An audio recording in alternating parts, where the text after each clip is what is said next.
de los ejes endocrinos, las funciones de las hormonas para poder entender entonces la patología. Voy a hablarles simplemente unos minutitos en cuanto a lo que corresponde a las generalidades de la endocrinología. Básicamente, el objetivo de esta unidad sería identificar las principales glándulas, tejidos endocrinos y las hormonas, conocer el control de retroalimentación negativa y su importancia en el diagnóstico de los trastornos endocrinos. Hoy vamos a tratar de terminar dos unidades, esta de introducción y la otra más larga, que es el eje hipotálamo-hipofisario. El sistema endocrino tiene algunas funciones que las podemos resumir en lo que corresponde al crecimiento y desarrollo, control del medio interno, la reproducción y el metabolismo energético. Junto con el sistema nervioso y el sistema inmunológico, son sistemas integradores. De hecho, ustedes conocen o han escuchado la psicoinmunoneuroendocrinología. De hecho, hay algunas situaciones o condiciones endocrinológicas que tienen un mecanismo subyacente de autoinmunidad. Bueno, simplemente esto es la nómina de los tejidos endocrinos, los clásicos, las glándulas endocrinas que van a ser reguladas por el eje hipotálamo hipófiso glandular, digamos, que corresponde a la tiroides, las adrenales, las gónadas. Hay glándulas que no están reguladas por el eje hipotálamo hipofisario, como el páncreas y la paratiroides, y las paratiroides, y hay otras glándulas que tienen otras funciones, por ejemplo, inmunológicas, y que en el adulto ya se involuciona como el timo. Luego tenemos aquellos tejidos que tradicionalmente no son considerados como órganos endocrinos, como el corazón, hígado, riñones, tejido adiposo, que cada uno de ellos sintetiza, segrega hormonas que también van a regular todo lo que especialmente en medio interno. El tejido adiposo se considera como una única glándula endocrina con un innumerables elementos de citoquinas y hormonas que van a tener una regulación importante en lo que es el metabolismo energético. Luego, el sistema nervioso inmunológico, hay neurotransmisores que son hormonas, y viceversa, y luego las citoquinas. Esto es lo clásico que ustedes ya lo habrán visto en segundo año, creo, y también en la parte de algo de lo que es de semiología. Las hormonas tienen como un basal que se va a liberar de manera constitutiva en 24 horas. Luego hay elementos que van a favorecer la estimulación o la inhibición. Por ejemplo, no sé, la hormona de crecimiento, uno consume proteínas especialmente que tienen el aminoácido arginina, es estimulada. El sueño también va a estimular la hormona de crecimiento, y la hiperglucemia, por ejemplo, le va a inhibir. Conocer estas sustancias, cómo son activadas o inhibidas, sirve para determinados test de estímulos para poder hacer dosajes hormonales. Volviendo, por ejemplo, a la hormona de crecimiento, en los niños cuando hay sospecha de déficit por talla baja, entonces hay distintos test de estímulos, uno de ellos es con arginina, otro es con propanolol, otro es con un test de ejercicio, y la contraparte, por ejemplo, en los pacientes que tienen acromegalia, se usa la prueba de tolerancia oral a la glucosa, que debería tener una determinada respuesta, pero en estos pacientes no es bloqueada la GH, sino que persiste elevada. Esto es simplemente a manera de ejemplo. Luego tenemos los estímulos sensoriales, por ejemplo, ustedes conocen que las hormonas tiroideas tienen acción sobre la producción de calor, por lo tanto el frío va a estimular la liberación de hormona tiroidea. Esto es la acción que tiene a nivel hipotalámica. Luego los estímulos sensoriales y las emociones también tienen un rol importante. Por ejemplo, la causa más frecuente de amenorrea hipotalámica en las mujeres jóvenes tiene que ver a condiciones o situaciones de estrés. Finalmente, y es lo que nos ayuda más a entender la regulación, especialmente de aquellas glándulas que van a depender del eje hipotálamo hipofisario, corresponde a la retroalimentación negativa. La mayoría de los ejes endocrinos tienen retroalimentación negativa. La única positiva, o la que más ejemplos citamos, es el rol que tienen los estrógenos en el ciclo menstrual sobre la LH. Pero, por ejemplo, ahí en el gráfico podemos ver las hormonas tiroideas van a actuar para inhibir la TSH a nivel hipofisario y también para inhibir el TRH a nivel hipotalámico. Ese es el ciclo largo. Luego también hay ciclos cortos de la regulación que tiene la hipófisis sobre el hipotálamo y el hipotálamo sobre la hipófisis. El otro ejemplo, a través de glándulas como el páncreas y el paratiroides, que no, estarían fuera de lo que es el eje hipotálamo hipofisario, van a ser reguladas por su producto de excreción. Por ejemplo, a nivel del páncreas, la glucosa juega un rol, entre otros elementos importantes, para la liberación de la insulina. Asimismo, hay un set point o un punto de regulación entre la calcemia y la liberación de la PTH. Bueno, entonces esto sería la regulación. Algo muy curioso es los niveles hormonales, cómo se van regulando. Existe como un reloj maestro que se llama Master Clock a nivel hipotalámico, correspondiente al núcleo supraquiasmático y también a la glándula pineal. De hecho, hay una regulación muy importante entre estos elementos que nos ayudan a tener, junto con la luz que perciben los ojos, un ritmo circadiano de 24 horas. Nosotros hablamos de ritmo circadiano cuando dura 24 horas, por ejemplo, las hormonas cortisol y melatonina lo tienen así, y luego hay otros ejemplos de ejes que tienen otro tipo de duración, sería ultradianos menos de 24 horas, los ritmos cardíacos, la respiración, infradianos mayores de 24 horas como el ciclo menstrual. Bueno, esto es solamente para introducir el tema. Ustedes recordarán el concepto de hormona clásico, es una sustancia que es liberada por un tejido, que es transportada por vía sanguínea para ejercer su efecto en un determinado tejido. Eso es el concepto clásico, es de lo que sería una hormona, que significa excitar desde el griego. Sabemos que hay hormonas que van a tener la capacidad de regularse a la misma célula liberada, puede también actuar en las células vecinas, pero también tienen su efecto a distancia. Estas hormonas tienen distinta estructura química, desde proteicas, peptídicas, aminoácidicas, esteroideas y lipídicas, y es importante recordar su estructura porque nos va a ayudar a poder comprender dónde estas hormonas van a actuar, ¿sí? Especialmente el de su receptor. Las hormonas proteicas o derivados van a tener su receptor a nivel de la superficie celular. Las derivadas de aminoácidos junto con las esteroideas tienen sus receptores a nivel del núcleo, con excepción de las catecolaminas que tienen otra ubicación. Y luego tenemos los derivados de ácidos grasos como ácido araquidónico, etcétera, que actúan a nivel de la parte celular. Bueno, esto es la división básica de las hormonas peptídicas y proteicas, que van a tener entonces su receptor a nivel de la membrana plasmática, y las hormonas esteroideas y derivados que van a tener su acción principalmente receptores que van a estar ubicados a nivel del citoplasma o a nivel del núcleo. Las hormonas proteicas van a actuar a través de segundos mensajeros, AMP cíclico, inositol trifosfato, etc.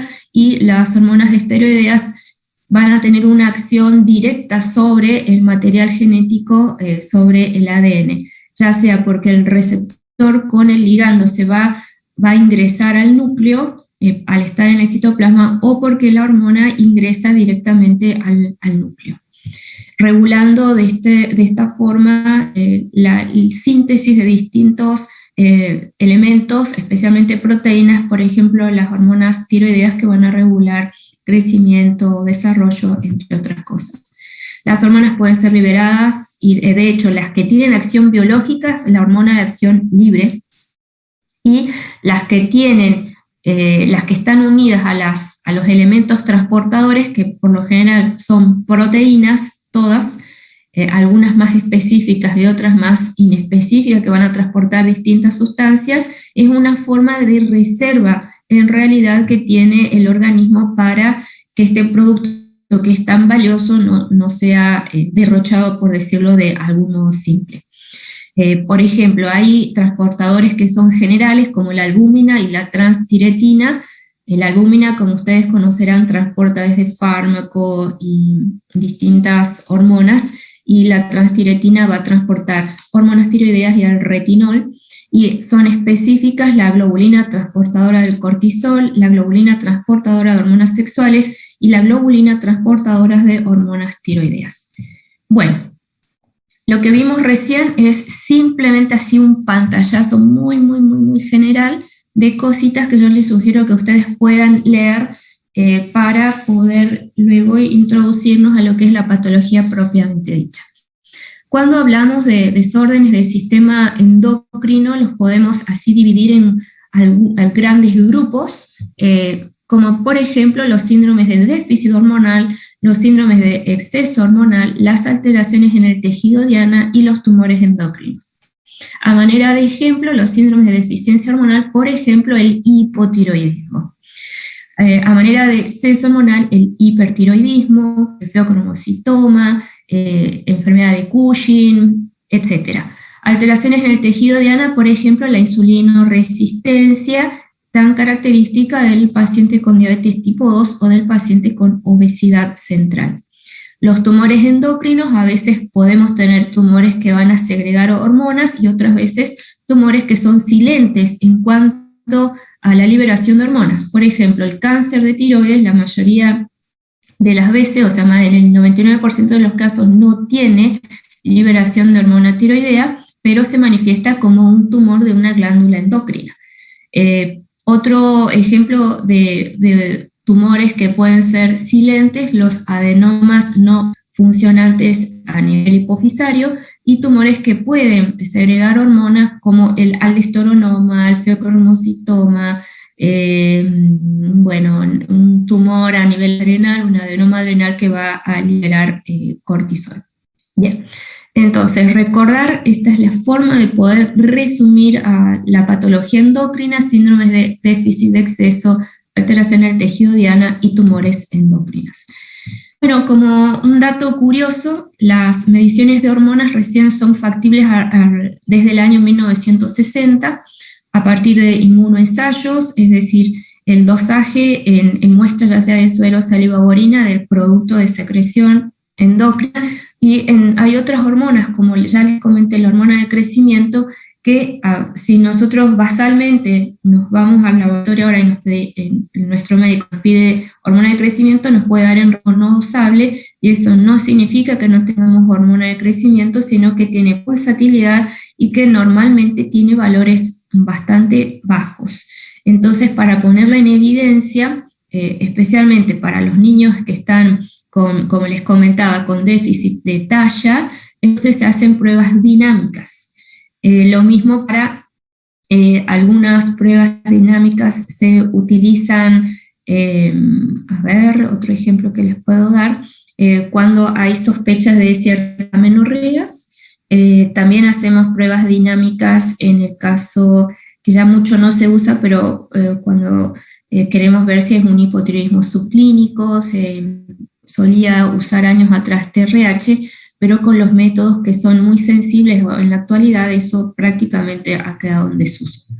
Las técnicas de imagen, según qué glándula queremos observar, podemos usar, en caso de la hipófisis vamos a usar una resonancia, para ver tiroides vamos a usar ecografía, para ver glándulas suprarrenales nos sirve mucho la tomografía, también la resonancia, y así según qué órgano nosotros queramos estudiar. También tienen una importancia lo que son las pruebas con tipos de cellogramas, cellograma de paratiroides, cellograma de tiroides, barridos corporales totales con yodo 131 en caso de los pacientes con cáncer diferenciado de tiroides. Y luego el tema de las punciones, son sumamente frecuentes la citología para estudiar los nódulos tiroideos a través de punciones, y por supuesto la anatomía patológica para conocer los tumores. Muy bien. ¿Alguna duda hasta acá? Porque ahí yo ya voy a introducir entonces lo que es la parte de hipotálamo hipofisario. ¿Venimos bien? Bien, profe. Sí, profe. Muy bien. Ok. Bueno, vamos entonces ahora a lo que es hipotálamo, hipófisis. Cada vez que iniciemos una unidad, yo voy a ponerles los objetivos de la unidad, de lo que ustedes deberían básicamente conocer. Y esto es importante para cuando ustedes después tengan que estudiar. Por ejemplo, a ver, para mi objetivo que yo quisiera que ustedes conozcan. Si no recuerdan o no saben cómo estudiar a un paciente con acromegalia, no es tan relevante, a diferencia, por ejemplo, en situaciones o condiciones más frecuentes, no sé, a ver, cómo estudiar a un paciente que tiene síndrome de hipotiroidismo, cómo estudiar a un paciente que tiene un nódulo de tiroides, cómo estudiar a un paciente que está con corticoides a largo plazo. Esos son conceptos que sí o sí deben manejar porque especialidad que hagan van a tener contacto con alguna de esas situaciones.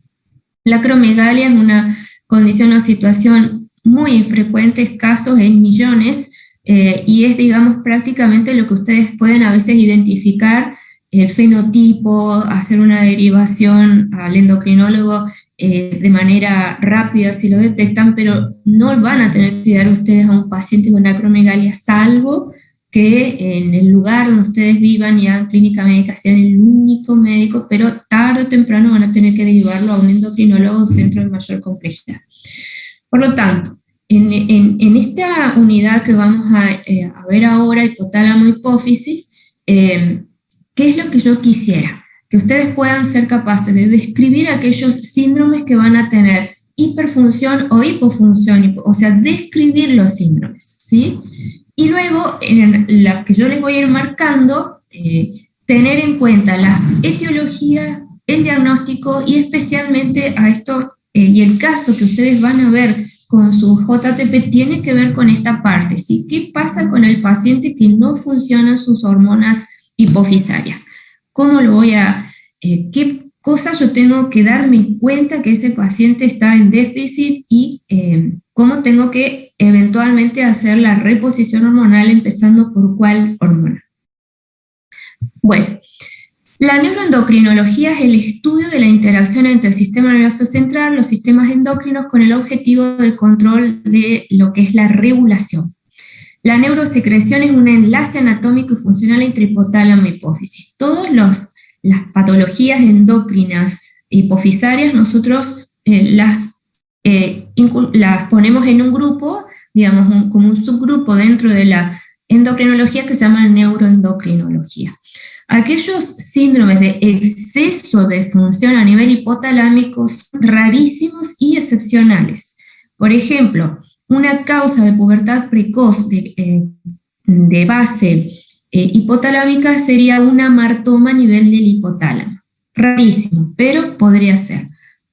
Otra causa de hipersecreción, pero que sería rarísima, sería algún paciente que pueda tener algún, por ejemplo, aumento del CRH, que eso estimule al ACTH y eso genere un síndrome de Cushing.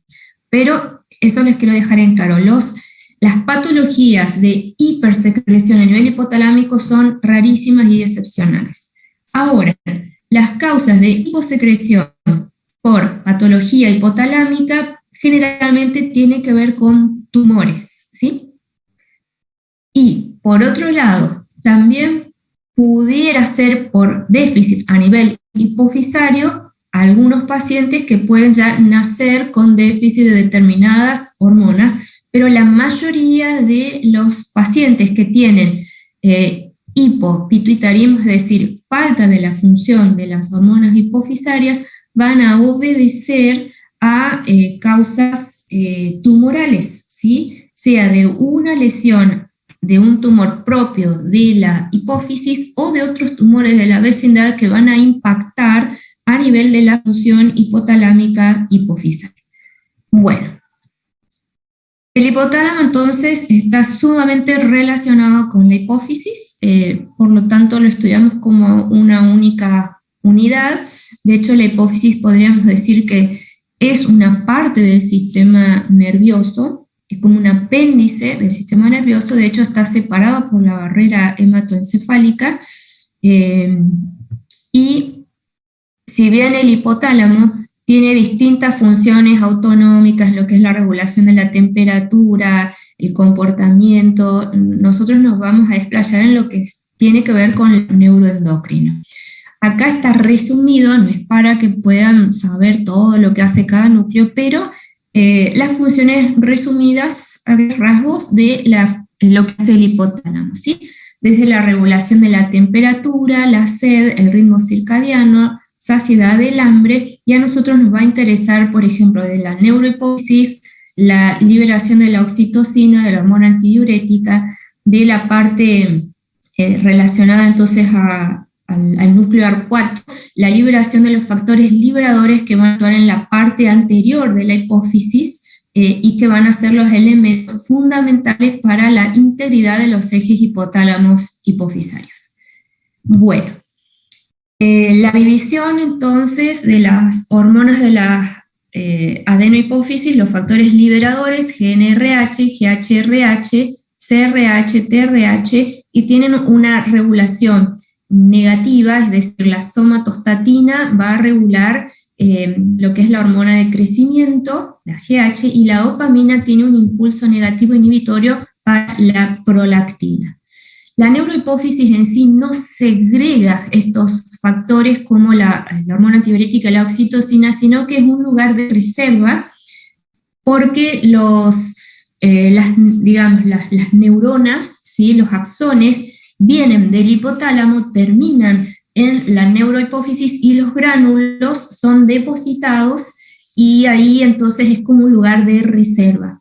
A diferencia de la adenohipófisis, que tienen una regulación distinta, en realidad la liberación es distinta porque se concentran esos factores a nivel de la esta media, y por este sistema vía porta que tiene la adenohipófisis van entonces a estar estos factores van a estimular a la adenohipófisis. Bueno, las zonas hipotalámicas, esta es la nómina de lo que recién vimos. Los tumores hipotalámicos, sí, perdón. Perdón, le consulto, pero la neurohipófisis, la ADH y la oxitocina sí la libera ella. Sí, es liberada ahí, claro, pero el concepto sería que esas hormonas no son sintetizadas en la neurohipófisis, vienen del hipotálamo, por los gránulos de las neuronas son transportados y son depositados. A diferencia de lo que pasa en la adenohipófisis, que los factores estimuladores van por vía porta para estimular a la adenohipófisis, y es en la adenohipófisis donde se produce la síntesis de las hormonas, digamos, de la parte anterior, ¿sí? Sí, gracias. Bueno, en cuanto entonces a los tumores hipotalámicos, es lo que les comentaba, la mayoría se va a presentar como déficit de hormonas o como efectos de masa, ¿sí? Es decir, paciente que puede tener cefalea, puede tener convulsiones, puede tener alteración en la regulación de la temperatura, si está comprometida el tallo, si recuerden que por el tallo va a bajar la hormona antidiurética, entonces si está comprometido o comprimido el tallo hipotalámico, entonces estos pacientes se van a manifestar como poliuria con una diabetes insípida. El exceso es lo que les comentaba, causa de pubertad precoz en niños por acción de un amartoma que va a liberar GnRH, y también por los síntomas vegetativos de alteraciones de la temperatura, regulación, hiperfagia, etcétera, ¿sí? Bueno, las lesiones hipotalámicas, yo aquí las dividí relacionadas al sistema nervioso central, tumores propios del sistema nervioso central que tienen localización en la región, como meningiomas, gliomas, sarcomas, ependimomas, luego tumores, digamos, secundarios metastásicos, y las anomalías del desarrollo, y el más frecuente de esto porque se presenta en los niños, es el craniofaringioma. Luego hay otras lesiones como germinomas, amartomas, hemangiomas, ¿sí?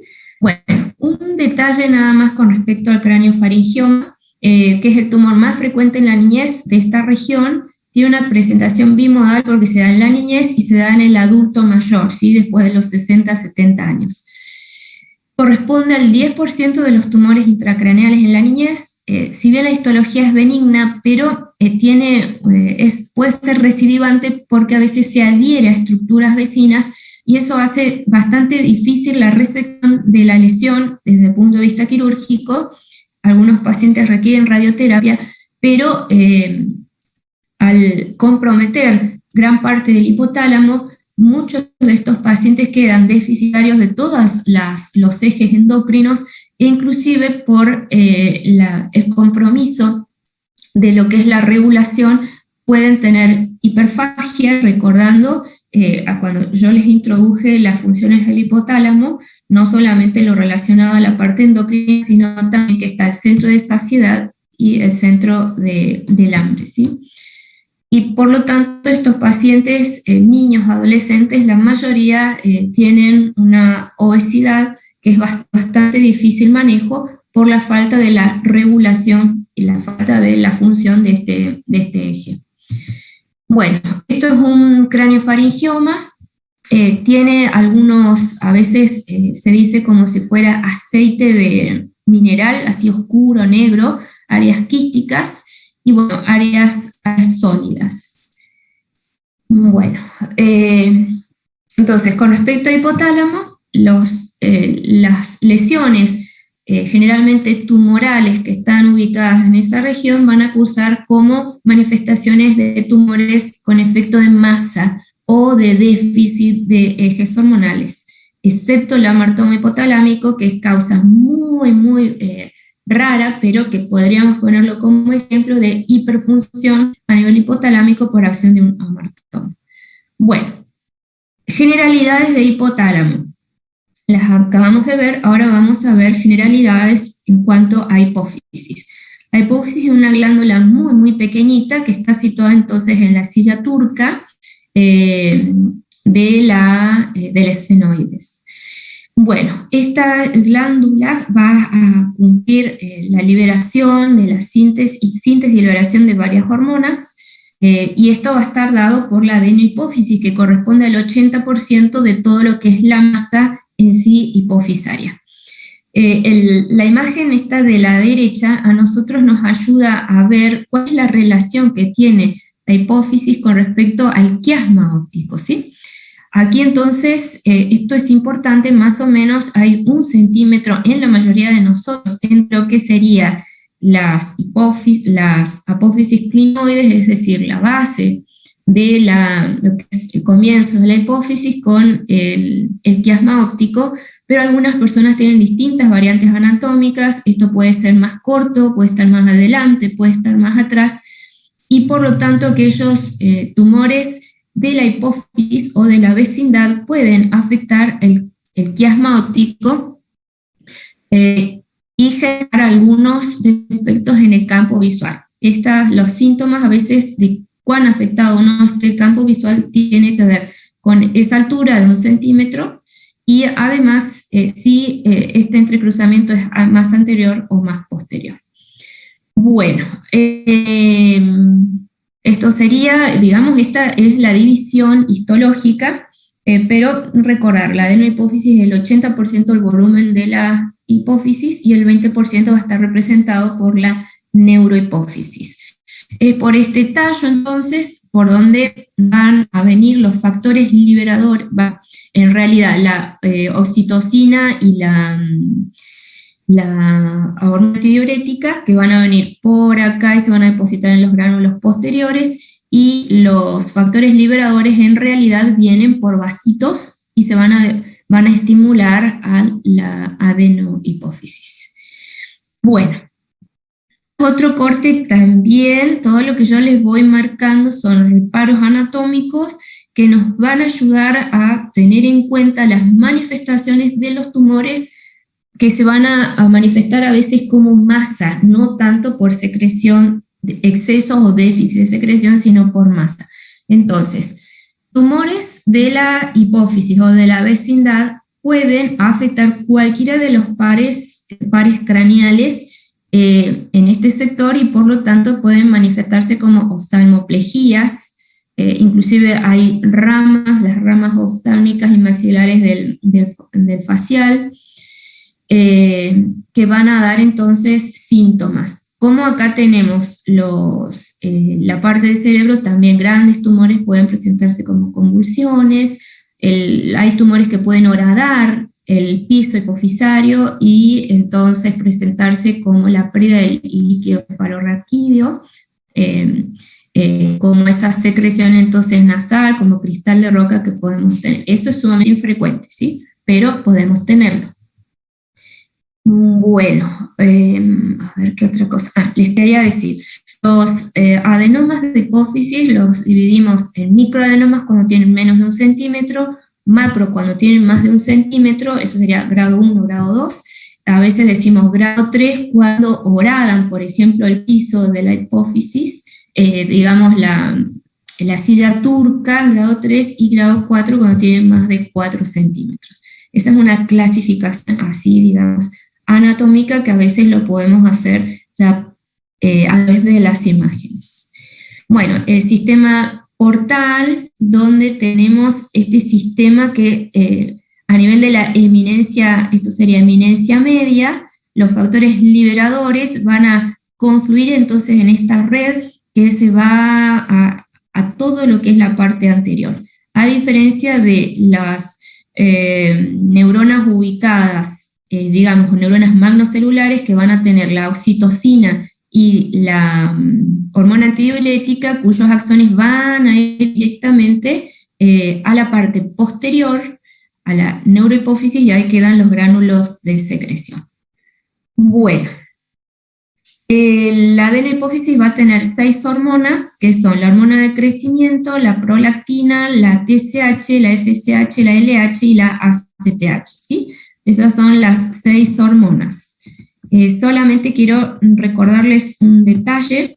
Bueno, la regulación, esto de la hormona de crecimiento, de una miradita, es bastante complejo, es simplemente para valorar que cada hormona es distinta en cuanto a su liberación y regulación.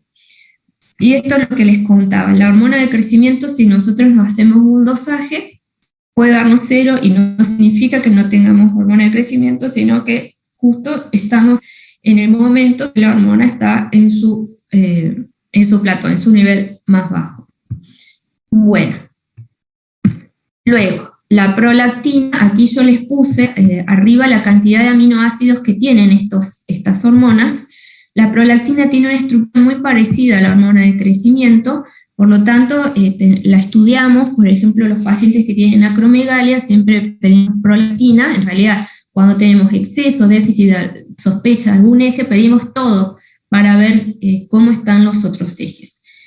La prolactina, entonces, luego vamos a ver más al detalle, porque el prolactinoma es el tumor más frecuente de la adenohipófisis y es el único que va a tener, en principio, un tratamiento medicamentoso y no quirúrgico. Tanto la TSH, la LH y la FSH son glicoproteínas. ¿Qué significa? Que tienen una cadena en común, la cadena alfa, y la cadena beta, que es la que le va a dar especificidad y funcional biológica, que es distinta para las 3. ¿Qué tener en cuenta para la LH y FSH? ¿Sí? Tienen el mismo estimulador, que es el factor liberador de las gonadotrofinas, solo que según cómo sea la pulsatilidad de este factor, se va a liberar más LH o FSH.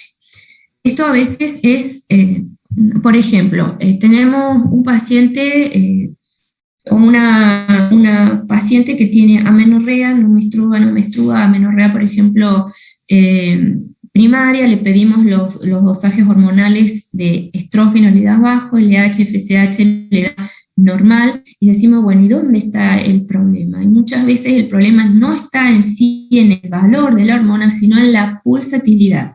La pulsatilidad no la podemos estudiar por métodos convencionales, se estudian a través de otro tipo de estudios, digamos, ya más, a veces de laboratorio, experimentales, donde se puede observar que no está bien el pulso, o sea, la frecuencia y en función del tiempo, por lo tanto esos pacientes no tienen su órgano diana, en este caso ovario, para la liberación entonces suficiente de estradiol. Bueno, la ACTH recuerden que se va a liberar a partir de la propiomelanocortina, junto con otros elementos, junto con endorfinas, la melanocito estimulante, y de hecho solamente les comento acá, porque ya después cuando veamos adrenales puede ser que me olvide, la melanocito estimulante tiene distintos elementos, puede ser alfa, puede ser beta, y la ACTH dentro de su molécula tiene, digamos, una parte de lo que sería la melanocito estimulante, y que en los pacientes que tienen muchísima ACTH, por ejemplo, los pacientes que tienen un tumor con segregación ectópica de ACTH, como los Watts-Cell y otros, o tumores carcinoides, cuando estamos estudiando Cushing ectópico, estos pacientes están como negros, ¿sí? O sea, están hiperpigmentados. No es que tienen más melanocito estimulante, sino que dentro de la propia molécula del ACTH tienen una parte que es muy parecida a la melanocito estimulante y con un gran poder de hiperpigmentación. Lo mismo ocurre en los pacientes que tienen síndrome de Addison. El Addison, recordando que es la falla primaria de la corteza adrenal, entonces una de las características, no en todos, pero algunos pacientes tienen hiperpigmentación también por acción de la ACTH. Bueno, la ACTH junto con el cortisol es el ejemplo típico que hacemos de ritmo circadiano, con liberación máxima a las 8 de la mañana y el 50% a la tarde. Bien, vamos entonces ahora con un caso, ¿sí? El caso tiene que ver con patología muy frecuente de la hipófisis. Mujer joven, consulta por galactorrea, menorrea secundaria de 4 meses de evolución, con antecedentes de ciclos regulares, no gestas, no fármacos y no otras patologías. Bueno, en el laboratorio tenemos valor de TSH normal, con prolactina con un corte hasta 25 para este laboratorio, cuadruplicada en 100, FSH, LH bien, los estrógenos bien y el test de embarazo negativo, ¿sí? Toda vez que tenemos una mujer joven que venía siendo regular con amenorrea, lo primero que tenemos que pensar es que no esté embarazada, ¿sí?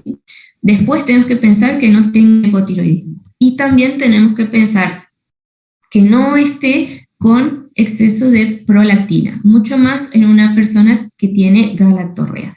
No todas las galactorreas van a tener hiperprolactinemia.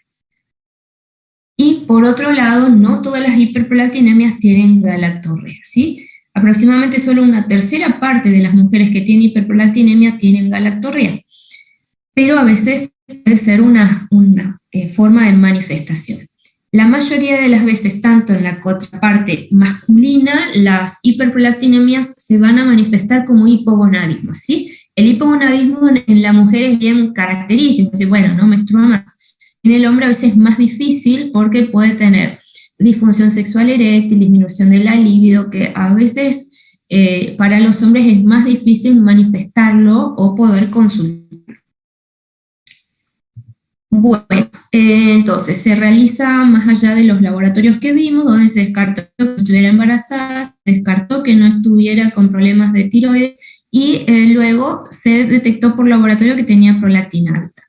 La prolactina, les recuerdo, hasta 25 más o menos en los laboratorios tenía 100. Cuando la prolactina está en 30, está en 40, en 27, no sospechamos que la paciente tenga un microadenoma o un adenoma generador de prolactina, es decir, un prolactinoma, pero cuando los valores están alrededor de 100, lo pensamos, ¿sí? También hay mujeres que pueden tener prolactinomas por valores 50, 70, pero el concepto es no preocuparse por prolactinas de 30 a 25, que generalmente no son la causa de la amenorrea. Bueno, entonces, para estudiar hipófisis estudiamos a través de resonancias. Recuerden que la hipófisis es sumamente chiquitita, no más de 1 centímetro, entonces una tomografía convencional no nos permite ver mucho, salvo que sea una gran lesión, un gran tumor que puede llegar a observarse.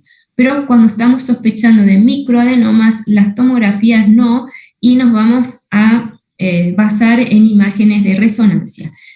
Cuando nosotros queremos estudiar hipófisis, pedimos resonancia nuclear magnética de hipófisis con gadolinio. No pedimos resonancia de cerebro. Tenemos que pedir focalizada precisamente porque es una estructura muy pequeña y a veces nosotros hablamos de lesiones de 4, de 5 milímetros, lesiones muy chiquititas. Perdón que tengo que poner mi cargador, un segundo.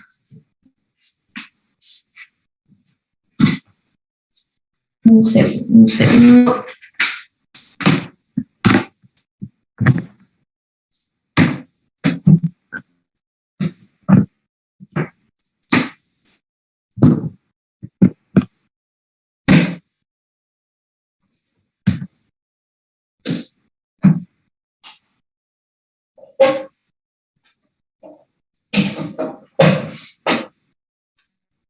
Ahí vamos. Bueno, eso con respecto entonces a las resonancias. Y esto es con gadolinio, a veces es bastante difícil observar sin el contraste, entonces el material de contraste nos deja ver una imagen en defecto, es decir, una imagen hipointensa.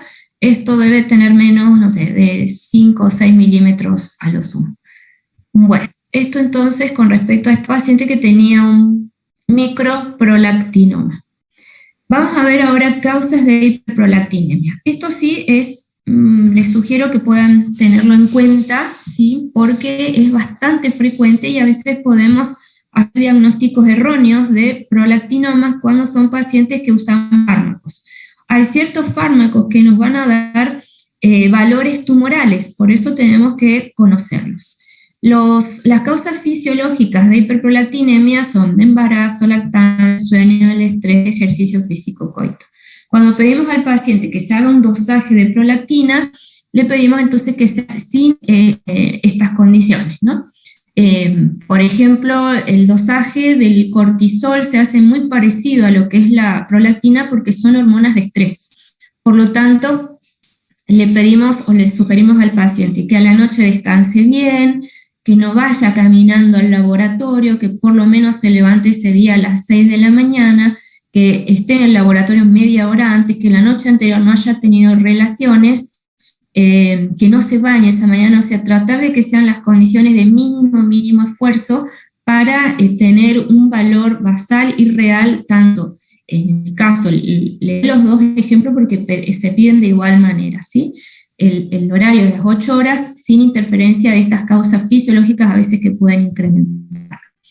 Bueno, acá yo puse un listado de un montón de fármacos que pueden producir hiperprolactinemia, pero son aquellos fármacos que se utilizan en el tratamiento como antipsicóticos, también los pacientes que usan, no sé, el Reliberam clásico para el manejo de náuseas, vómitos, la metoclopramida. Bueno, acá les puse las butirofenonas, el ejemplo es el haloperidol, la fenotiazina, clonazina, algunos antidepresivos tricíclicos como la amitriptilina, también pueden producir hiperprolactinemias. Entonces, siempre que nosotros viene, es bastante frecuente esto, si viene una mujer con alteraciones del ciclo menstrual, le preguntamos, le indagamos, ¿estás tomando una medicación? Y hay fármacos que pasan como desapercibidos. Por ejemplo, esto que les decía del metoclopramida, ¿sí? Después algunos también prokinéticos que se usan en la parte digestiva, también, o sea, como a veces vienen con algunos asociados con algunos ansiolíticos, como que el paciente no los considera como fármacos, y tenemos que hacer una anamnesis bastante exhaustiva, primero para descartar fármacos, para luego entonces situarnos en una probable patología. Esto es con respecto a fármacos, pero hay otras situaciones o condiciones que también van a causar como hiperprolactinemia, como por ejemplo el hipotiroidismo primario, ¿sí? Yo les comenté recién de la paciente que se le pide TSH, un test de embarazo y la prolactina. Esto tiene que ver con la regulación, por eso cuando yo les insisto, por favor repasen, si no, no podemos entender ¿por qué los pacientes o las pacientes a veces que tienen hipotiroidismo además tienen hiperprolactinemia? Porque el TRH, no solo TRH, el factor liberador de tirotrofina del hipotálamo, también tiene un efecto de regulación sobre la prolactina.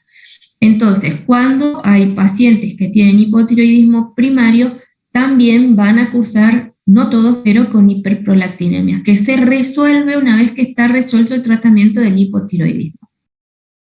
Es decir, la paciente que tiene hipotiroidismo puede tener alteraciones en las menstruaciones por la falta de las hormonas tiroideas y por la hiperprolactinemia relativa secundaria al hipotiroidismo.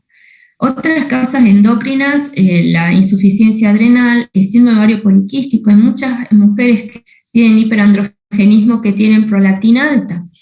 Luego, por otro lado, dentro de estas causas que yo les he puesto acá, bueno, por supuesto, el prolactinoma, pero todas aquellas lesiones que puedan estar en la hipófisis también pueden cursar con hiperprolactinemias relativas, ¿sí?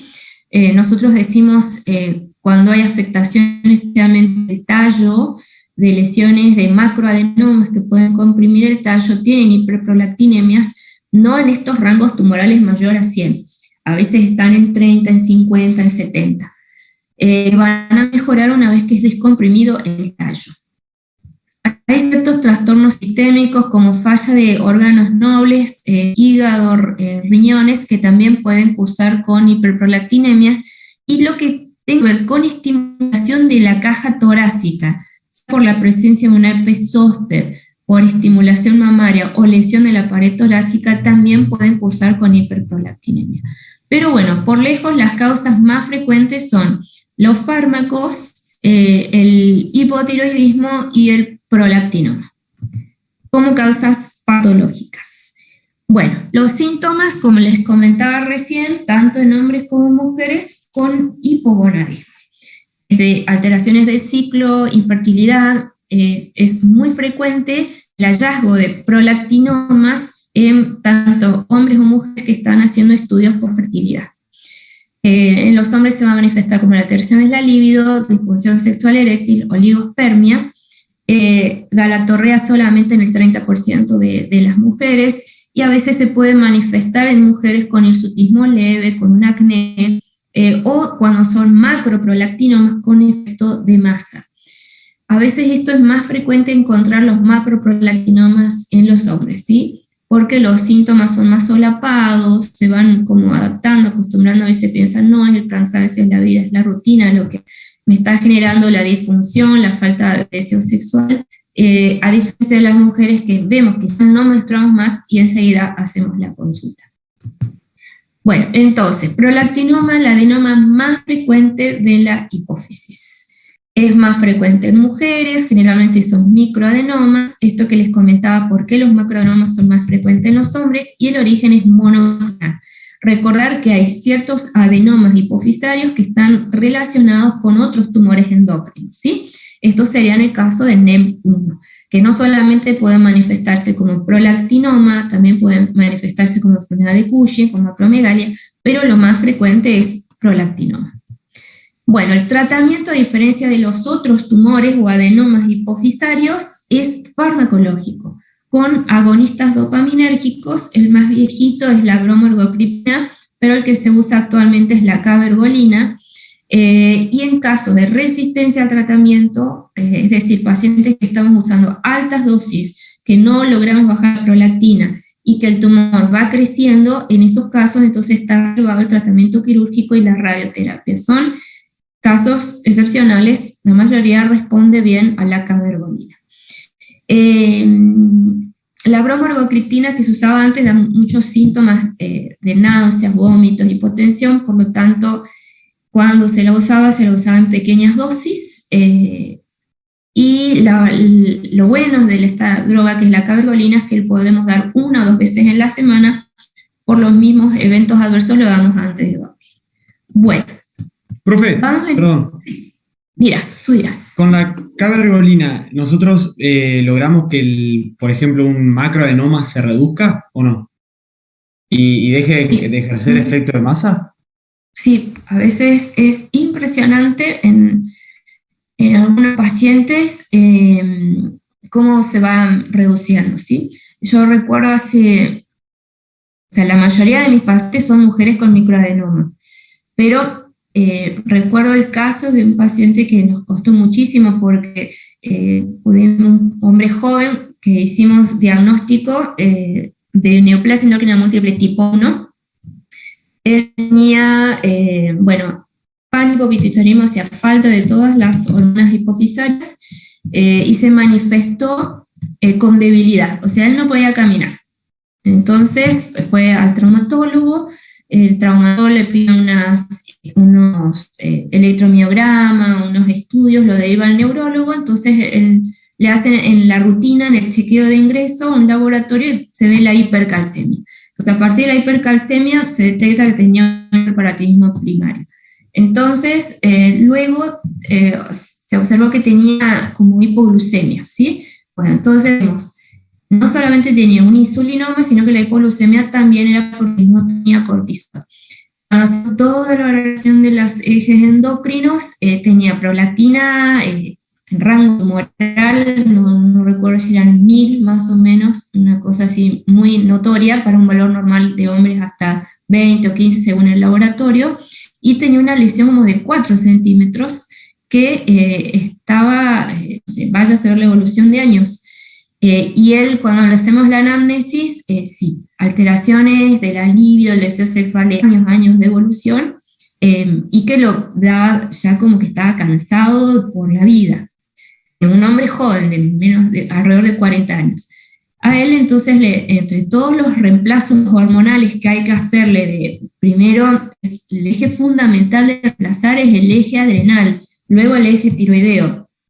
El eje gonadal, si el paciente tiene prolactina alta, primero lo que hacemos, a veces antes de darle testosterona, aunque a veces no está mal darle, es bajar los valores de prolactina. Entonces, a él le empezamos dando la cabergolina, fuimos titulando dosis, es decir, aumentando de a poco, y realmente el tumor se redujo, y como a los 2 meses se redujo tanto que a veces, o sea, de manera rara, los tumores tienen a nivel de la hipófisis, tienen un efecto de tapón. Entonces, al reducirse tan notoriamente el tamaño del tumor, hizo como un vacío y empezó ahora a dar el piso de la hipófisis, y el paciente empezó con la pérdida de líquido cefalorraquídeo a través de la nariz. Y fue por la reducción de la lesión tumoral, ¿sí? O sea, él tuvo una buena respuesta al tratamiento, después se le hizo un determinado tratamiento, no requirió una cirugía, porque si no hay que como parchar la base, pero a veces se maneja con diuréticos como la acetozolamida. Entonces, inclusive en los macroadenomas tienen una muy buena respuesta a la cabergolina. A dosis más altas, quizás de un paciente que usamos el que tiene el microprolactinoma. La dosis es de 0,5, y entonces a veces empezamos con 0,25, y en estos pacientes podemos necesitar hasta 3 miligramos para reducir la síntesis de la prolactina, y también el propósito es reducir el tamaño. En el caso de los microprolactinomas, la medicación la damos alrededor de 1 año, 2 años, porque lo que hace la cabergolina es como que fibrosa los vasitos que están alrededor de la lesión, y con eso hace como una pared. Entonces después, cuando suspendemos la cabergolina, hay pacientes que no hacen nuevamente hiperprolactinemia, pero un gran grupo de pacientes vuelven a tener hiperprolactinemia, y como que tenemos que darle ya como un tratamiento crónico. Bueno, vamos entonces a esta situación o condición que es muy frecuente, pero que es rica desde el punto de vista del fenotipo clásico, la gestión de los síndromes endocrinos, sea por ejemplo el Cushing, la acromegalia, desde lo que es la semiología, ¿sí? Bueno. Hablamos de gigantismo cuando estamos hablando de personas que aún no completaron su crecimiento, y de acromegalia cuando son personas ya mayores que completaron su crecimiento.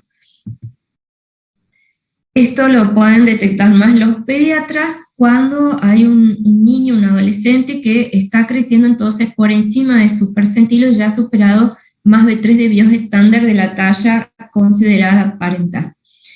Bueno, a diferencia de la acromegalia, el gigantismo es como un crecimiento más simétrico, no tiene tanto este componente de crecimiento de las partes altas, porque aún tiene sus cartílagos de crecimiento no cerrados, ¿sí? Y esto quiero comentarles. Fíjense la incidencia, la prevalencia, son casos en millones, en millones. Bueno, la causa más frecuente es un adenoma a nivel de la hipófisis, pero también hay otras condiciones que pueden no estar relacionadas a la hipófisis, sino por elementos similares a los que yo ya les había comentado, ¿sí? Un amartoma hipotalámico que puede generar, en el caso de un niño, generar pubertad precoz por la síntesis de GNRH, acá puede dar GHRH, y también producir, hacemos de pronto una imagen de la hipófisis y no vemos una lesión evidente, un microadenoma o un macroadenoma. Y entonces la lesión está por encima.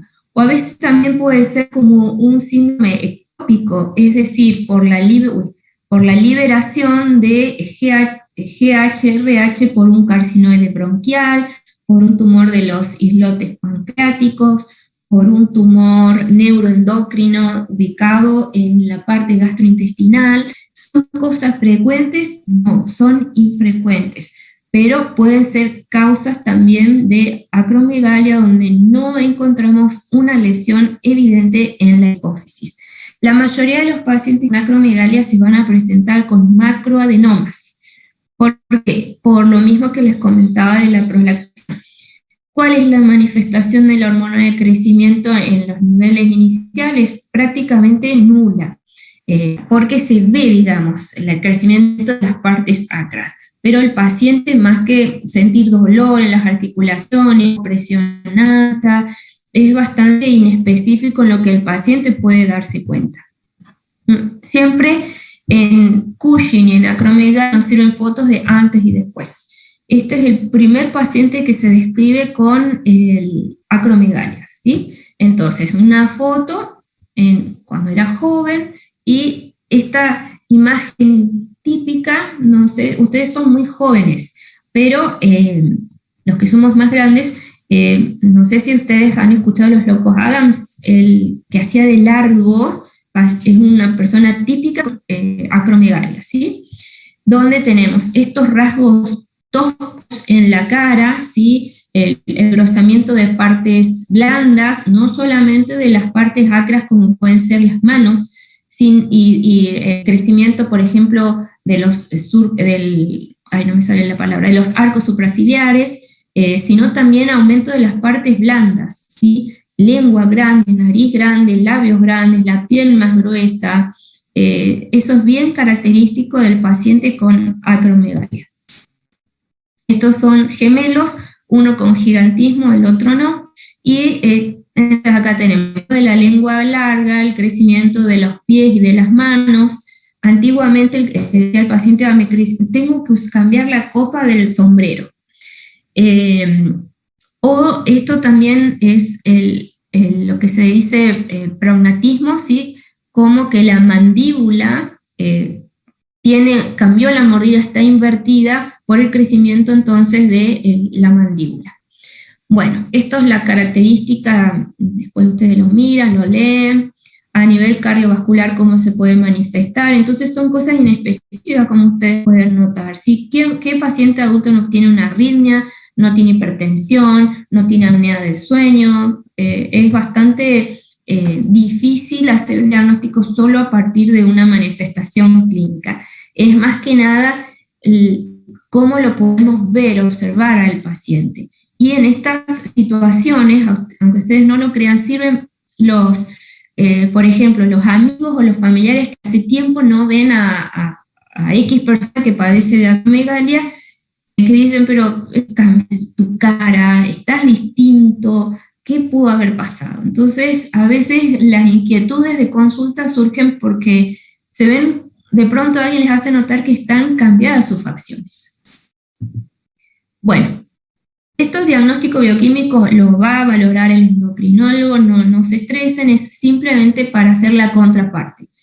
Para los pacientes que tienen niveles elevados de hormona de crecimiento y su efector, que es la IGF-1, ¿sí? Recuerden que la hormona de crecimiento no tiene una acción directa sobre el hueso, lo hace a través del IGF-1, que el IGF-1 lo sintetiza en realidad el hígado. Entonces la hormona de crecimiento manda su orden al hígado para que forme IGF-1, y el IGF-1 es el que va a actuar sobre los cartílagos de crecimiento. Entonces, eso es para ver que no todos los ejes hormonales hipofisarios actúan igual. O sea, el eje tiroideo es más simple, TRH, TSH, tiroides, hormonas de tiroides. Pero el eje que va a regular la hormona de crecimiento es mucho más complejo y tiene más efectores y más ingredientes que van a estimular o inhibir la liberación de la hormona de crecimiento. Bueno, en estos pacientes entonces hacemos una curva de tolerancia a la glucosa parecida, no igual a la que se hace en los pacientes con diabetes, o sospecha de diabetes. La carga es igual de 75 gramos en 375 cc de agua, pero lo hacemos cada 30 minutos en este caso, ¿sí? Hacemos basal, 30, 60, 90, 120, y junto con la glucemia se pide el dosaje de hormona de crecimiento, donde la hormona de crecimiento no se va a inhibir por acción de la hiperglucemia. En cualquiera de nosotros debería, que no tenemos exceso de hormona de crecimiento, debería no estimularse, se debería inhibirse con la hiperglucemia. En estos pacientes no se inhibe y persiste entonces elevado. Y por lo tanto va a tener además el IGF-1 elevado, que esto hay tablas, que es por edad, por sexo, etc. Y en las imágenes, en la mayoría de los casos vamos a ver una imagen a nivel hipofisario, que la mayoría de los pacientes se tratan de macroadenomas. Cuando no encontramos lesiones a nivel hipofisario, entonces tenemos que pensar en las otras causas que les comenté, ¿sí? Es decir, una secreción ectópica de GHRH. Bueno, el tratamiento es quirúrgico por excelencia, radioterapia. Hay otros fármacos que ayudan a estos pacientes, como son los análogos de la somatostatina. Recordando la regulación de hormona de crecimiento, la somatostatina tiene un efecto inhibitorio sobre la liberación de GH, recordando entonces fisiología, ¿sí? Por eso, para entender tratamiento, forma, cómo se manifiesta, cómo hacemos los laboratorios, tenemos que tener así como bien masticado el asunto de la fisiología de los ejes y de las distintas hormonas. Bueno, también se utilizan los agonistas dopaminérgicos porque algunos pacientes cosecretan prolactina y GH. De hecho, la célula que libera es la misma a nivel de la hipófisis. También se utilizan fármacos más nuevos que son antagonistas del receptor de GH, que entonces bloquean el receptor para que la GH no estimule ese receptor. En estos pacientes, cuando hacemos los dosajes hormonales, el que está tratado con el Pegmisoman, en realidad la GH no va a estar baja, va a estar alta, porque el fármaco lo que hace es bloquear el receptor, pero no bloquea la síntesis y liberación de GH, a diferencia de que sí lo hace el opioide y el lanreotide. Personalmente no tengo muchos pacientes porque son sumamente infrecuentes.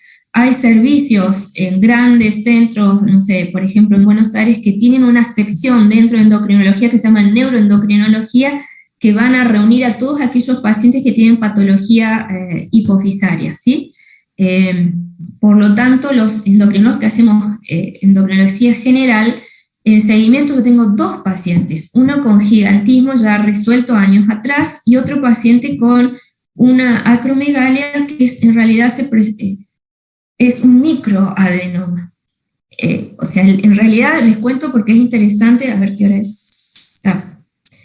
Bueno, les cuento dos cositas nomás. Este paciente a mí me consulta por hipogonadismo de causa urleana, ¿sí? Es decir, un hipogonadismo hipergonadotrópico porque había tenido parotiditis y con afectación con una orquitis. Bueno, entonces yo le hago la valoración, todo el reemplazo, pero me parecía raro su cara. ¿sí? Me parecía rara la nariz, etcétera, medio por casualidad, porque si él no hubiera visto a un endocrinólogo y seguía, no sé, su tratamiento con un urólogo, capaz que no se daba cuenta, porque en estos pacientes no es tan fácil a veces detectar esos cambios. Por eso, cuando se le hace todos los estudios diagnósticos, su hormona de crecimiento estaba apenas elevada y tenía una lesión hipofisaria en un microdermo, una lesión muy chiquitita. Entonces la duda era, bueno, tratamiento quirúrgico o medicamentos. Yo consulté a un neuroendocrinólogo de Buenos Aires y me dijo, mira, por el tamaño de la lesión, probemos de dar octreotide de acción prolongada, ¿sí? Entonces, el octreotide y la riotide son análogos de la somatostatina que van a actuar en dos receptores, 2 y 5. Entonces, este paciente normalizó su GH, su IGF-1 solamente con droga, por vía oral, vía subcutánea que se da cada 28 días.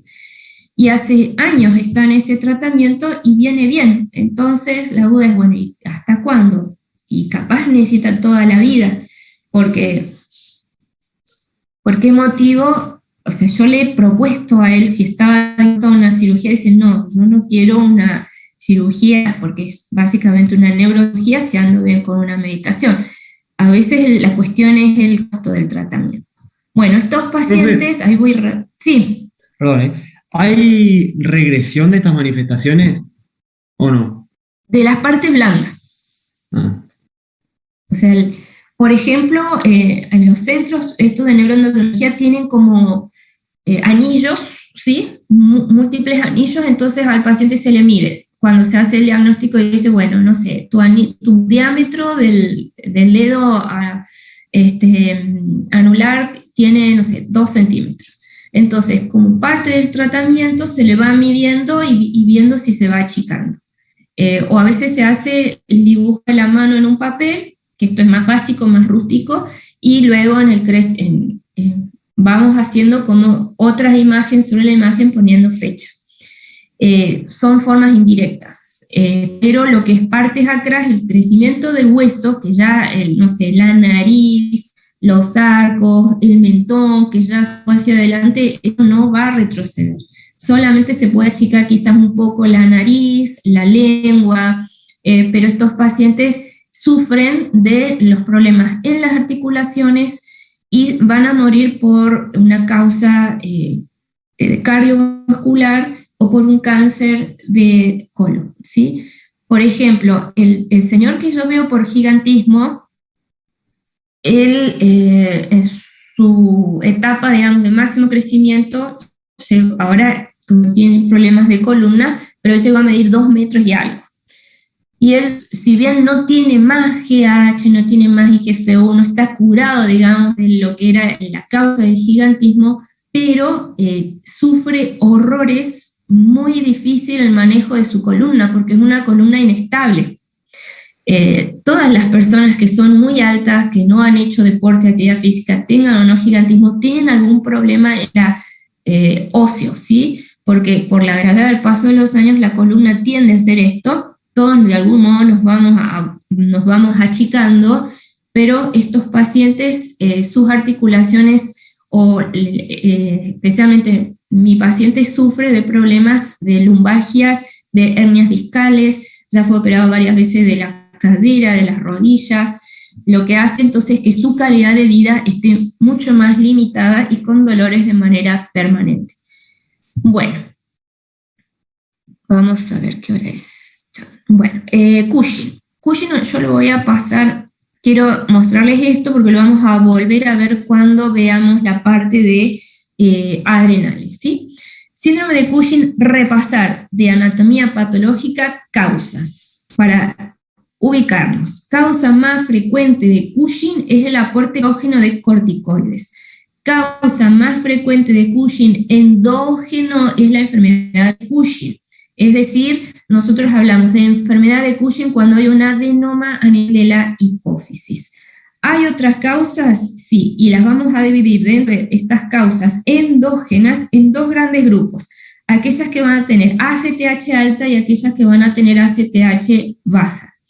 Dentro de las de ACTH alta, ¿qué enfermedades van a estar? Adenoma productor de ACTH, es decir, enfermedad de Cushing, causas ectópicas de ACTH, como lo que les comentaba antes, ¿sí? El OATSEL, un gastrointestinal, un carcinoide bronquial, un carcinoide gastrointestinal que forme CRH o ACTH, lo más frecuente es que forme ACTH, y también hay otra enfermedad que es mucho más infrecuente, que es la hiperplasia suprarrenal macronodular. Independiente de ACTH, ¿qué significa? Que no hay ACTH en primera instancia que esté estimulando a las adrenales, sino que son las adrenales que por sí mismas están formando más cortisol. Por lo tanto, por la regulación de retroalimentación negativa, si hay mucho cortisol dando vueltas, ¿qué va a pasar con la ACTH? Va a estar bajo, ¿sí? Acá tenemos adenoma y carcinoma adrenal. Esto también es infrecuente, el síndrome de Carney, la hiperplasia suprarrenal pigmentada, y también es infrecuente la expresión aberrante de receptores. Entonces, tener en cuenta, causa más frecuente de Cushing en general, ectópico o iatrogénico. De endógeno, enfermedad de Cushing. Cuando hablamos de endógeno, los dividimos en dos grandes grupos, aquellos que van a tener ACTH alta y aquellos que van a tener ACTH baja, ¿sí? ACTH alta, adenoma en hipófisis y también causas ectópicas. Luego, exceso de cortisol con ACTH baja, ver adrenales.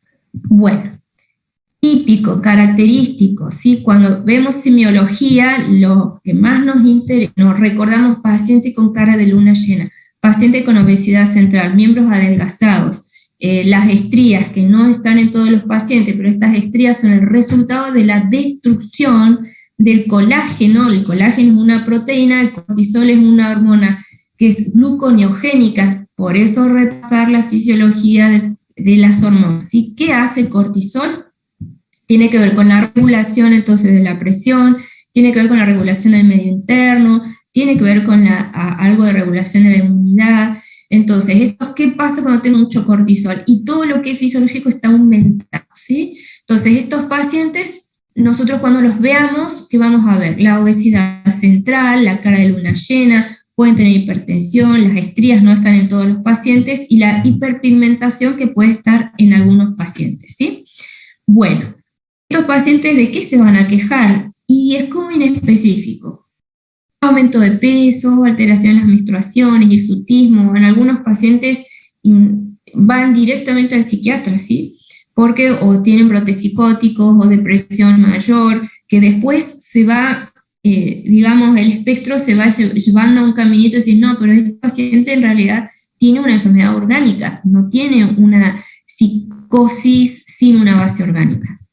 Bueno, nosotros, ¿qué elementos tenemos que tener en cuenta? Paciente puede estar hipertenso, puede tener diabetes, prediabetes. ¿Y por qué puede tener diabetes, prediabetes? Lo mismo que el paciente con acromegalia, porque la GH, el cortisol, el glucagón, son hormonas contrarreguladoras de la acción de la insulina. Por lo tanto, si yo recuerdo fisiológicamente cómo se regula la insulina, entonces para mí es más fácil entender por qué estos pacientes van a tener diabetes o prediabetes.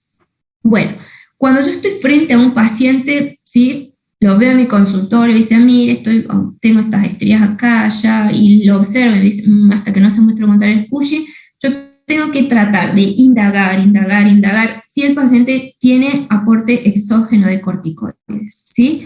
A veces porque no lo sabe y otras veces porque está tomando medicación que se le indicaron años atrás y por su cuenta sigue tomando.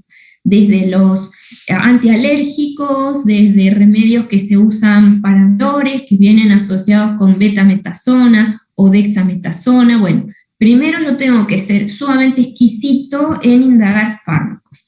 Una vez que yo he descartado que no sean fármacos, entonces me interesa saber si este paciente en realidad tiene un Cushing o una condición que es pseudo-Cushing. ¿Cuál es el pseudo-Cushing? Es el paciente que parece Cushing, pero que no lo es.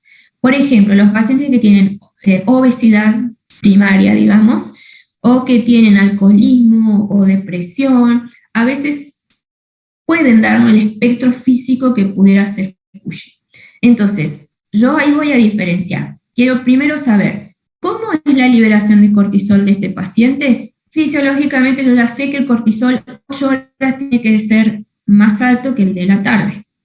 ¿Qué pasa con su liberación de cortisol en orina 24 horas? Todos nosotros eliminamos 1% de nuestro cortisol en la orina.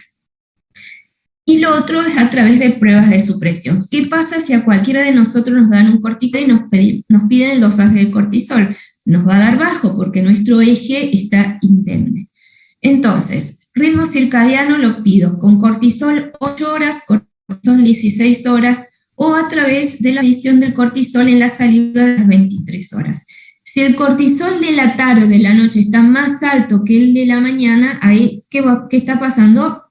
Ritmo invertido. Si el cortisol libre urinario está duplicado, triplicado del valor normal, hay mayor liberación constitutiva entonces del cortisol. Y si a mí a la noche me dan, por ejemplo, hoy me tienen que sacar sangre a las 8 de la mañana, entonces a la noche previa se da 1 miligramo de dexametasona. Si no inhibo mi cortisol a la mañana, es decir, tengo el cortisol normal a las mañanas hasta 20 más o menos, ¿sí? Microgramos de decilitro. Entonces, si mi cortisol de la mañana, después de haber tomado el corticoide, me da en 30, significa que no lo estoy inhibiendo. ¿Qué sería lo normal? Que me dé por debajo de 1.8. Eso significa que mi eje está indemne. Entonces, una vez, si me da el ritmo alterado, ritmo invertido, si tengo más de lo normal de la liberación en orina de 24 horas de mi cortisol, y si no soy capaz de inhibir con un corticoide exógeno mi propio cortisol, significa que estoy con un síndrome de Cushing. Tengo ahí ya rotulado, síndrome de Cushing. Ahora, ¿qué tipo de síndrome de Cushing endógeno tengo? Parte 2 de estudios. Me van a pedir una CTH, me van a pedir cómo está mi potasio, me van a dar otros corticoides a altas dosis, y esto ya es de mayor complejidad, se hace en otros centros test de estímulos con vasopresina o muestreo de los senos petrosos, donde se hace el drenaje, digamos, de las hormonas hipofisarias, ¿sí? Ya con esto entonces voy centrándome a cuál puede ser la causa. Esta parte lo hace el endocrinólogo, ¿sí? Esta otra parte lo puede hacer el médico clínico con tranquilidad. Esta parte ya es rol del endocrinólogo, así que no lo voy a enredar mucho con estos test. Bueno, para los adenomas hipofisarios que van a liberar ACTH, causa más frecuente enfermedad de Cushing, y son lesiones pequeñitas, a diferencia de lo que vimos del gigantismo o de la acromegalia, que suelen ser macro lesiones porque es bastante difícil hacer el diagnóstico. Digamos que el exceso de ACTH es más problemático, se hace manifestar más rápido, por lo tanto la mayoría de estos pacientes se hace el diagnóstico en fase de microadenoma. Vamos a pedir, si tenemos ACTH alta, nos va a interesar la hipófisis. Si la hipófisis no tengo lesión, entonces tengo que pensar que no sea una secreción ectópica, me va a interesar ver tórax, abdomen, etc. Bueno, el cateterismo es un estudio que permite ver desde una vena superficial, entonces se va a la parte derecha, a la parte izquierda de los senos petrosos y se hace el dosaje de ACTH. Entonces, eso permite saber de qué lado hay mayor producción. Y cuando se hace, cuando no tengo una lesión evidente, no estoy encontrando lesión primaria, entonces digo, bueno, capaz es un pico adenoma, es decir, por debajo de lo que puede detectar la resonancia de células que están en este lado o en el otro. Y a veces se hacen resecciones de hipofisectomías por este resultado y no por ver una lesión evidente en una resonancia. Tratamiento es quirúrgico, transeptoesfenoidal, porque son microadenomas. En los niños se puede usar radioterapia, también en los adultos, pero tiene mejor respuesta en los niños. Cuando no hay respuesta se hace radical, pero la suprarrenalectomía. Hay ciertos fármacos, inclusive fármacos que se usan como antimicóticos de ketoconazol a altas dosis, tiene una acción inhibitoria sobre el cortisol, por lo tanto se usa como tratamiento complementario, y todo está listado de drogas. Bueno, hasta ahí entonces vimos lo que es adenohipófisis, ¿sí? Acá no les he nombrado los adenos no funcionantes que se van a manifestar como efecto de masa, tampoco les he nombrado los tirotropinomas porque son sumamente infrecuentes los tirotropinomas, y al haber mucha TSH, ¿cómo se va a manifestar el paciente? Con un hipertiroidismo, ¿sí? La diferencia del hipertiroidismo primario, no van a tener TSH inhibida, sino van a tener TSH elevada. Frecuentes, no, infrecuentes. Tirotropinoma, infrecuente. Adenoma no funcionante es muy frecuente dentro del, digamos, la clasificación de los adenomas hipofisarios, que los podemos clasificar por tamaño, por qué hormona liberan, etcétera, ¿sí? Luego, cuando veamos, a ver si vamos a alcanzar, vamos a ver. Luego vamos a ver lo que es el panhipopituitarismo, que es la manifestación de la mayoría de los pacientes que tienen adenomas no funcionantes. Dos cosas de diabetes insípida. Cursan entonces con poliuria, ¿sí? Un síndrome de hiperosmolar y poliuria hipotónica. La causa más frecuente es a nivel central o a nivel nefrogénico. A nivel central, cuando tengo lo más frecuente que sea secundario, alguna lesión, traumatismo craneoencefálico, a tumores de la región, pero también hay pacientes idiopáticos y hay causas heredadas, ¿sí? Hay niños también que nacen con déficit y toda la vida tienen que tomar hormona antidiurética. Las causas nefrogénicas, generalmente tiene que haber un daño a nivel renal para que haya una diabetes insípida de origen renal. ¿Cómo voy a hacer clínicamente la diferencia, sí? Bueno, en principio, paciente que tiene que tener poliuria. Lo definimos como mayor de 30 ml kilo día, o pacientes que tienen más de 3 litros o 4 litros en 24 horas. Osmolaridad urinaria reducida, es decir, osmolaridad urinaria baja. Normalmente la orina está mucho más concentrada de lo que ocurre a nivel del plasma. La densidad urinaria baja y esta prueba de privación de deshidratación que lo hacemos en algunos pacientes. En sí, la diabetes insípida no causa desequilibrios hidroelectrolíticos graves mientras se mantenga un balance hídrico positivo, ¿sí? Pero algunos pacientes, por ejemplo, que tienen náuseas, vómitos, sí o sí lo tengo que medicar porque si no se va a deshidratar. Bueno, yo voy a tener que dejar hasta acá. No sé, mire, yo les cuento, me falta darles, terminar con lo que corresponde a la parte de diabetes insípida, la secreción inadecuada de hormona antidiurética, que lo describo, pero en realidad no es una patología que hagamos tratamiento los endocrinólogos, ¿sí? Porque generalmente son tumores, son pacientes que están tratados por otra razón. Y me va a faltar darle entonces todo, les quiero demostrar ahora una partecita porque el trabajo práctico van a trabajar en eso, entonces les prefiero comentarles algo de hipofunción para luego la próxima darles, perdón que me fui, acá. Quiero mostrarles esto. Acá. Bueno, yo les voy a adelantar un poquito y lo vamos a volver a ver la próxima para que cuando trabajen con el trabajo práctico tengan una noción. Bueno, en cuanto a los adenomas entonces hipofisarios, el más frecuente de todos es el prolactinoma, ¿sí?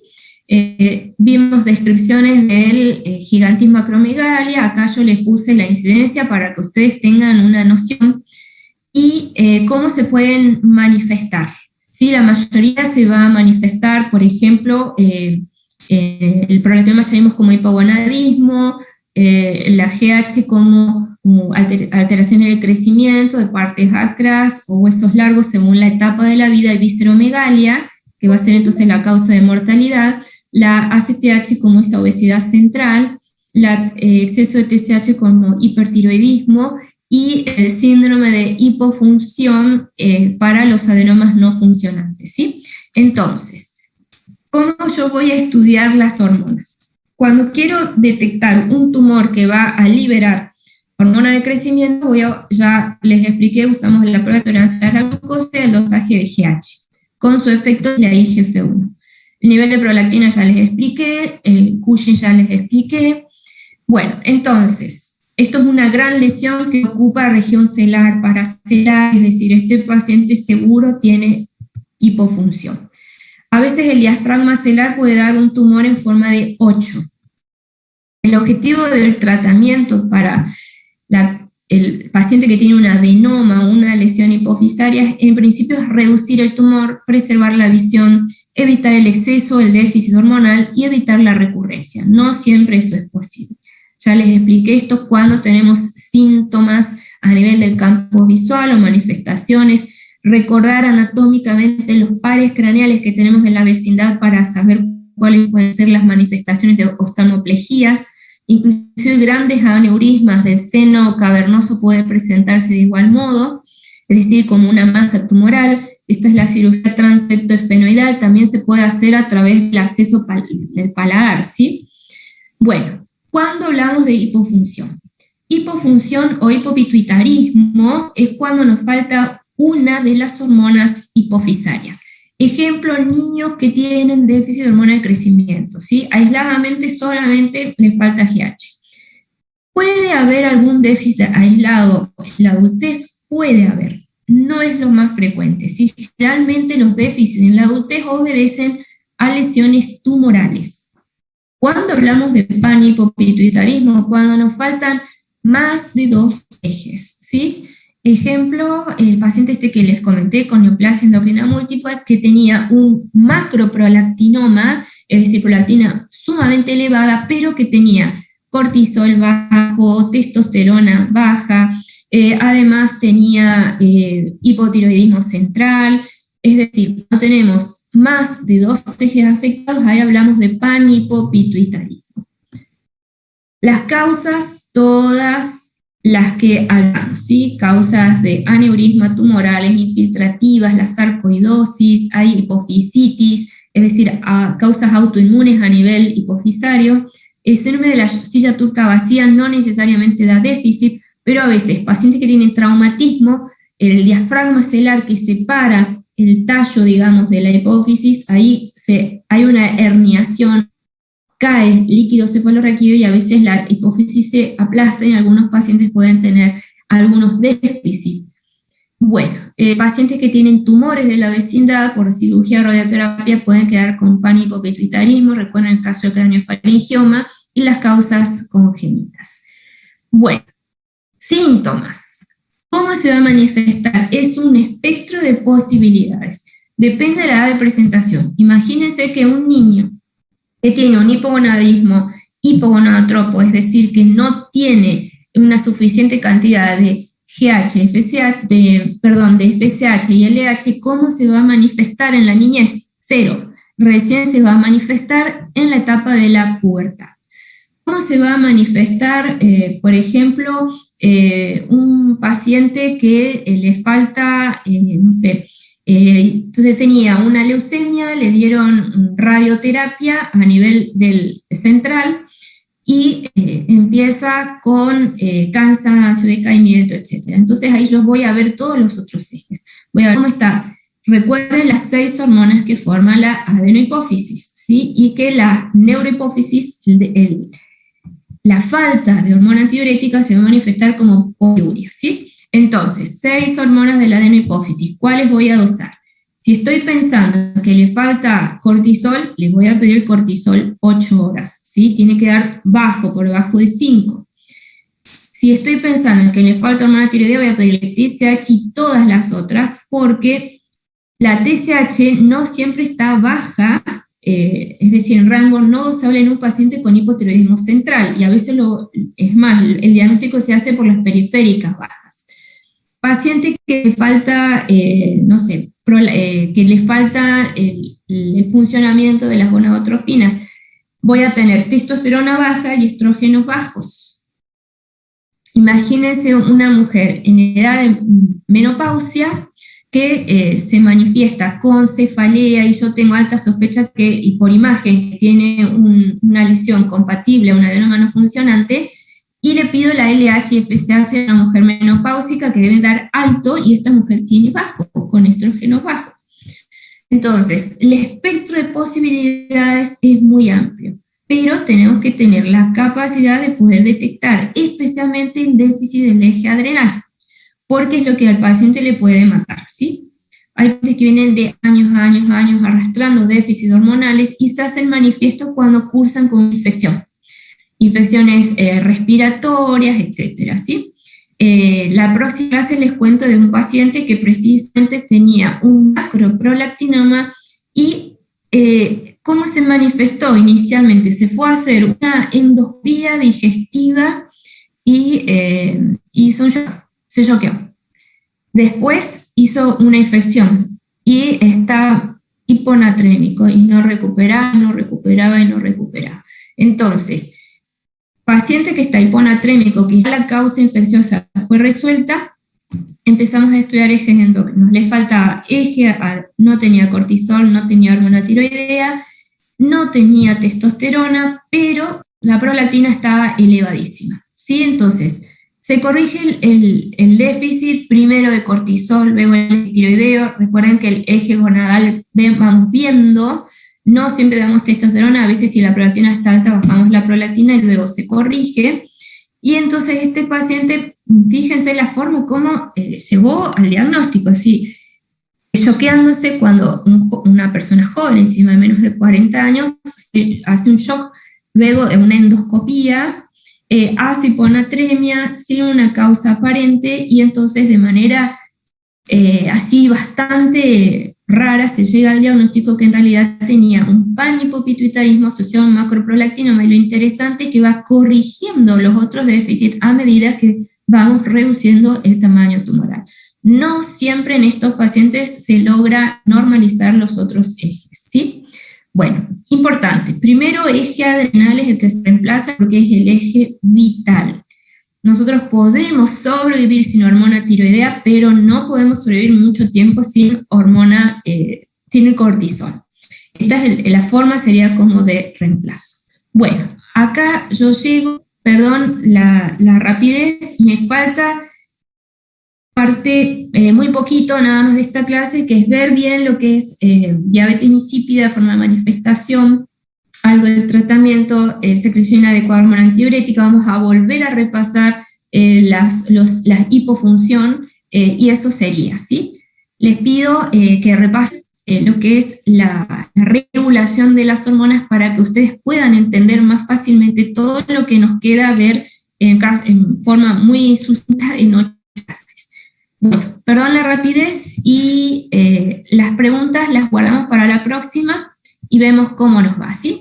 Saludos. Gracias, profe. Gracias, profe. Gracias, profe. Hasta luego. Gracias, profe.